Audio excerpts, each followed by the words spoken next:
No battery lasts forever, and that includes the one in your key fob. But fortunately, replacing it is easier than you think. All you need is a small flat blade screwdriver and a new battery. In this case, a CR2032 3-volt. First, slide the mechanical latch on the back of the key fob sideways and remove the emergency key.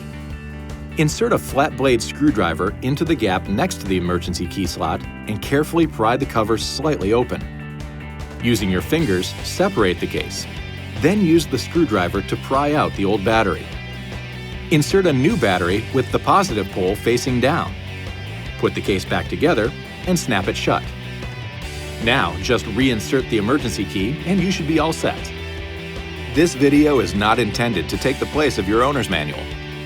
For complete details and other important safety information, please see your owner's information.